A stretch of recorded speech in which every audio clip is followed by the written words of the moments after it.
നമസ്കാരം. മലയാളി വാർത്തയിലേക്ക് സ്വാഗതം.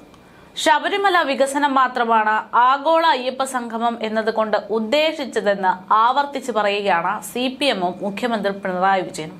പക്ഷേ വോട്ട് രാഷ്ട്രീയമാണ് ഇതുകൊണ്ട് ഉദ്ദേശിച്ചതെന്ന് പറയാതെ പറയുന്ന CPM നടപടിയും ഇവിടെ കാണേണ്ടതുണ്ട്. അയ്യപ്പ സംഗമത്തിലെ NSS പങ്കാളിത്തത്തെ വാനോളം പുകഴ്ത്തുന്ന CPM പ്രഖ്യാപനം തന്നെയാണ് അതിന്റെ നേർചിത്രം. എന്തായാലും അയ്യപ്പ സംഗമത്തിൽ NSSന്റെ നിലപാട് പിണറായി സർക്കാരിനൊപ്പമാണ് എന്നുള്ള തരത്തിൽ റിപ്പോർട്ടുകൾ പുറത്തു വരികയാണ്.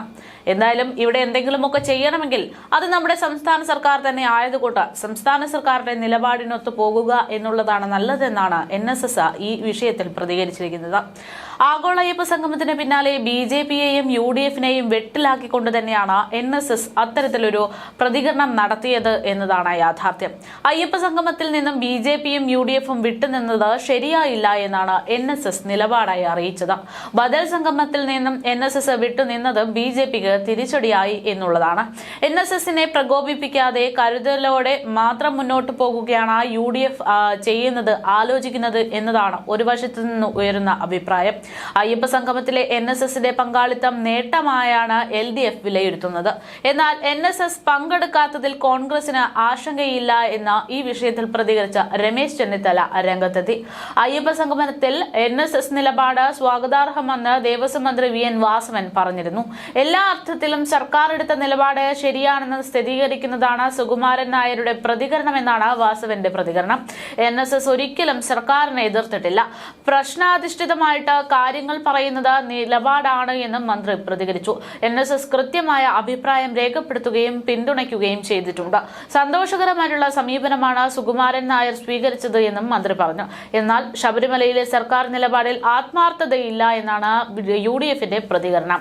LDF രാഷ്ട്രീയ മുതലെടുപ്പിന് ശ്രമിക്കുന്നതായിട്ടും ആഗോള അയ്യപ്പ സംഗമം BJP-ക്ക് അവസരമുണ്ടാക്കിയെന്നും UDF വിലയിരുത്തുന്നു. ശബരിമലയിലെ നിലപാട് കീഴ്ഘടകങ്ങളിൽ വിശദീകരിക്കാനാണ് UDF-ന്റെ തീരുമാനമെന്നാണ് സൂചന. ജില്ലാ UDF യോഗങ്ങളിൽ പ്രതിപക്ഷ നേതാവ് VD സതീശനടക്കം പങ്കെടുക്കുന്ന തീരുമാനങ്ങളൊക്കെ ഉണ്ടായിട്ടുണ്ട്. അതേസമയം ശബരിമല വിഷയത്തിൽ NSS LDF-നൊപ്പമാണ് എന്ന് ജനറൽ സെക്രട്ടറി G സുകുമാർ നായരുടെ പ്രസ്താവന UDF-ന് ആശങ്കയുണ്ട് എന്നതും ഒരു തരത്തിൽ അഭിപ്രായമുയരുന്നു.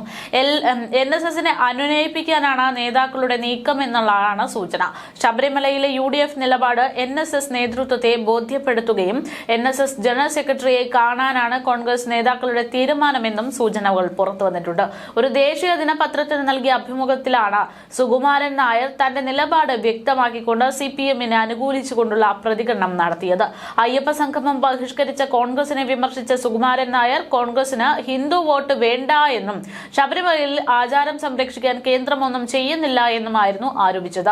LDF സർക്കാർ ആചാരം സംരക്ഷിക്കാൻ നടപടിയെടുക്കുകയാണ് എന്നും ശബരിമലയിലെ ആചാരം സംരക്ഷിക്കുക എന്നതാണ് ലക്ഷ്യമെന്നും സ്ത്രീ പ്രവേശന വിധിക്കെതിരെ NSS നാമജപ ഘോഷയാത്ര നടത്തിയെന്നും കോൺഗ്രസും BJP-യും അന്ന് വിട്ടുനിന്നു എന്നുമാണ് അദ്ദേഹം പറഞ്ഞത്. കൂട്ടത്തോടെ വന്നപ്പോഴാണ് അവരും വന്നത്. LDF സർക്കാർ സ്ത്രീ പ്രവേശനം അനുവദിച്ചില്ല, അവർക്ക് വേണമെങ്കിൽ അത് ചെയ്യാമായിരുന്നു. ആചാരങ്ങൾ അതേപോലെ നിലനിർത്തുകയാണ് ചെയ്തത്. കേന്ദ്രത്തിലെ BJP സർക്കാർ ഒന്നും ചെയ്തിട്ടില്ല എന്നും കോൺഗ്രസും ഒന്നും ചെയ്തിട്ടില്ല എന്നും ശബരിമലയിലെ പ്രശ്നം പരിഹരിക്കുകയും ആചാരങ്ങൾ സംരക്ഷിക്കുകയും ചെയ്യുന്നത് സർക്കാർ ഉറപ്പ് നൽകിക്കൊണ്ട് NSS-ന് ഉറപ്പ് നൽകിക്കൊണ്ട് വന്നു എന്നുമാണ് LDF-നെ സപ്പോർട്ട് ചെയ്യുമ്പോൾ അദ്ദേഹത്തിന്റെ പ്രതികരണം. LDF സർക്കാർ ആചാരത്തിന് എതിരല്ല എന്നും മുഖ്യമന്ത്രിയുടെ അറിവോടെ ദേവസ്വം മന്ത്രിയാണ് ഈ കാര്യങ്ങൾക്കൊക്കെ ഉറപ്പ് നൽകിയതെന്നുമാണ് സുകുമാരൻ നായർ പ്രതികരിക്കുന്നത്. ബിന്ദു അമ്മണി സംഗമത്തിൽ പങ്കെടുത്തിട്ടില്ല, അയ്യപ്പ സംഗമം പശ്ചാത്തലം തീർത്തതല്ല, തിരുത്തുമ്പോൾ അങ്ങനെ കാണരുത് എന്നും സുകുമാരൻ നായർ പറയുന്നു. BJP-യെയും കോൺഗ്രസിനെയും സംഗമം ബഹിഷ്കരിച്ച വോട്ട് ബാങ്ക് രാഷ്ട്രീയത്തിന്റെ ഭാഗമായിട്ടുള്ള നടപടികളാണ് കൈക്കൊണ്ടത് എന്നും അദ്ദേഹം കുറ്റപ്പെടുത്തി. തെരഞ്ഞെടുക്കുമ്പോൾ അവർക്ക് രാഷ്ട്രീയമാണ് പ്രധാനപ്പെട്ടത്, കോൺഗ്രസിന് ന്യൂനപക്ഷ വോട്ടുകൾ മാത്രമേ ആവശ്യമുള്ളൂ എന്നും സുകുമാരൻ നായർ പറഞ്ഞു. സെപ്റ്റംബർ 20-നാണ് തിരുവിതാംകൂർ ദേവസ്വം ബോർഡിന്റെ പ്ലാറ്റിനം ജൂബിലി ആഘോഷത്തിന്റെ ഭാഗമായിട്ട് പമ്പാ തീരത്ത് ഈ പറയുന്ന പ്രശ്നങ്ങൾക്കൊക്കെ പ്രധാനപ്പെട്ട പരിപാടിയായിട്ടുള്ള ആഗോള അയ്യപ്പ സംഗമം സംഘടിപ്പിച്ചിരുന്നത്. ശബരിമലയുടെ വികസനം ലക്ഷ്യമിട്ട് സംസ്ഥാന സർക്കാരിന്റെ പിന്തുണയോടെയാണ് തിരുവിതാംകൂർ ദേവസ്വം ബോർഡ് സംഗമം സംഘടിപ്പിച്ചത്. 4126 പേരാണ് പരിപാടിയിൽ പങ്കെടുക്കുന്നത് എന്ന് പറഞ്ഞിരുന്നുവെങ്കിലും അത്രയും പേരൊന്നും എത്തിയിട്ടില്ല എന്നിട്ട് പിന്നീട് റിപ്പോർട്ടുകൾ വ്യക്തമാക്കിയിരുന്നു. എന്തായാലും ഇത്തരത്തിൽ പരിപാടി വിജയം എന്നൊരു വശത്ത് പറയുമ്പോഴാണ് മറുവശത്ത് പരാജയമെന്ന് ചൂണ്ടിക്കാട്ടി പല കണക്കുകൾ പുറത്തു വരുന്നത്. ഇതിനിടയിൽ NSSന്റെ പൂർണ്ണ പിന്തുണ CPMലേക്ക് പോകുന്നതോടെയാണ് കാര്യങ്ങൾ മറ്റൊരു തരത്തിലേക്ക് രാഷ്ട്രീയ ചർച്ചയായി മാറുന്നത് എന്നുള്ളതാണ്.